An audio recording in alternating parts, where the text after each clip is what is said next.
Hoje, a gente vai fundo em um dos eventos mais marcantes e, francamente, assustadores do século XX, o desastre de Chernobyl. Mas olha, essa não é só a história de uma usina que explodiu.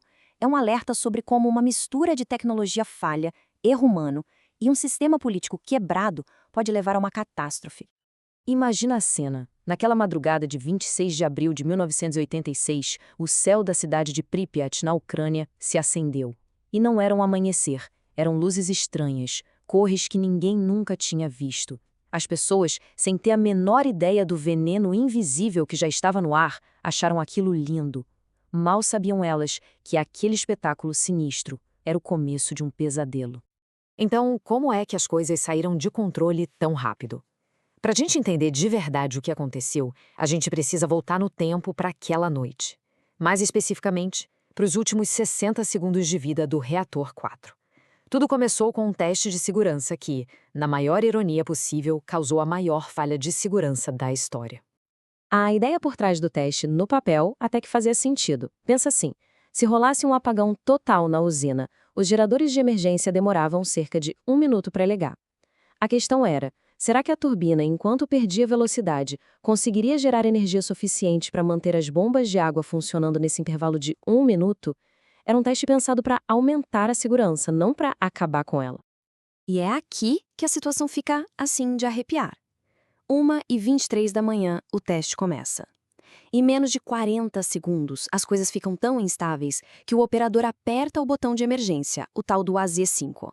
Só que, em vez de desligar, uma falha terrível no projeto das hastes de controle faz a energia do reator disparar de um jeito absurdo. 3 segundos depois, uma explosão de vapor gigantesca e 11 segundos depois, uma segunda explosão ainda mais forte que arrancou a tampa de 1.000 toneladas do reator e deixou o núcleo radioativo exposto para o mundo. Tá, mas como um teste de segurança vira um pesadelo desses? A resposta não está num erro só. Foi uma tempestade perfeita, sabe? Uma combinação de 3 camadas de falhas. Uma no projeto do reator, outra nas decisões da equipe e uma terceira na própria cultura da União Soviética da época. Vamos olhar cada uma delas. O coração do problema era o reator em si, o modelo RBMK-1000, uma criação soviética. Ele era enorme, potente e, o mais importante, usava blocos gigantes de grafite para controlar a reação nuclear. Essa mistura de grafite com a água para refrigeração criava uma instabilidade que os projetos ocidentais tinham evitado de propósito. Era literalmente um gigante com pés de barro. E aqui está a falha de projeto mais crítica de todas, o coeficiente de vazio positivo.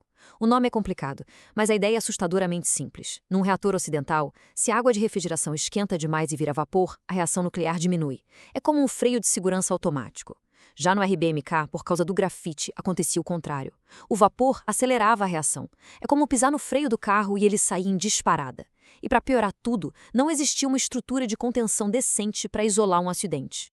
Agora, junta esse projeto perigoso com uma sequência de decisões operacionais que, sinceramente, são difíceis de acreditar. A equipe, super pressionada e com o teste todo atrasado, baixou a potência do reator para um nível perigosamente instável. Para continuar, eles simplesmente desligaram vários sistemas de segurança automáticos e quebraram uma regra básica, deixando só umas 6 a 8 barras de controle no reator, quando o mínimo era 30. Eles estavam basicamente voando às cegas numa tempestade, com os instrumentos de segurança desligados. Mas por que eles fizeram isso? É aí que a gente entra na terceira camada que talvez seja mais assustadora, a falha do sistema. Na União Soviética da Guerra Fria, o importante era bater meta, era mostrar superioridade tecnológica, não importava o custo. Os defeitos do reator RBMK eram segredos de Estado. Existia uma cultura que não permitia questionar ordens e que valorizava a produção acima de qualquer coisa. Segurança era um detalhe. Então, o resumo da ópera é o seguinte: Chernobyl não foi bem um acidente, foi quase uma inevitabilidade. A gente tinha um projeto perigoso, operadores quebrando todas as regras de segurança e uma cultura institucional que deixou tudo isso acontecer ao mesmo tempo. Uma falha alimentou a outra, sabe? E o resultado foi a catástrofe. Com o reator explodido, jorrando radiação mortal para todo lado, o desafio mudou. Agora era como conter o impossível. E a resposta veio na forma de uma das maiores e mais perigosas mobilizações de engenharia que o mundo já viu. Mais de 600 mil pessoas. Esse é o número. Eles ficaram conhecidos como liquidadores. Eram bombeiros, soldados, mineiros, engenheiros. Muita gente foi mandada para aquele inferno radioativo com pouquíssima ou nenhuma proteção, num sacrifício quase suicida para limpar os destroços e evitar que o desastre fosse ainda maior. Milhares deles pagaram com a própria vida nos anos seguintes. A solução imediata foi construir o que ficou conhecido como sarcófago.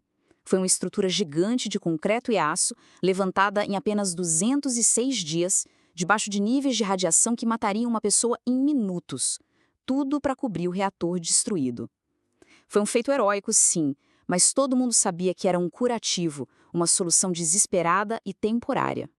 Décadas depois, lá em 2016, veio uma solução mais definitiva: o novo confinamento seguro. Pensa numa estrutura gigantesca em forma de arco, maior que a Estátua da Liberdade, que foi construída do lado e depois deslizada por cima do sarcófago antigo que já estava caindo aos pedaços. Ela foi projetada para durar 100 anos e finalmente permitir que o trabalho lento e perigoso de desmantelar o reator possa começar. A poeira radioativa até pode ter assentado, mas a ferida de Chernobyl nunca fechou, de verdade. O legado desse desastre continua aí, moldando o nosso mundo de jeitos que a gente ainda está tentando entender quase 40 anos depois.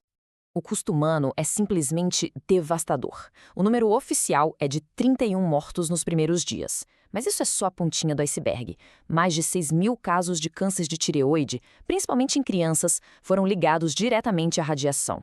E as mortes entre os liquidadores ao longo dos anos, as estimativas chegam na casa das dezenas de milhares. E o impacto vai muito além da saúde. No meio ambiente, a zona de exclusão continua perigosa. Mas, numa ironia sombria, a falta de gente permitiu que a vida selvagem voltasse com tudo.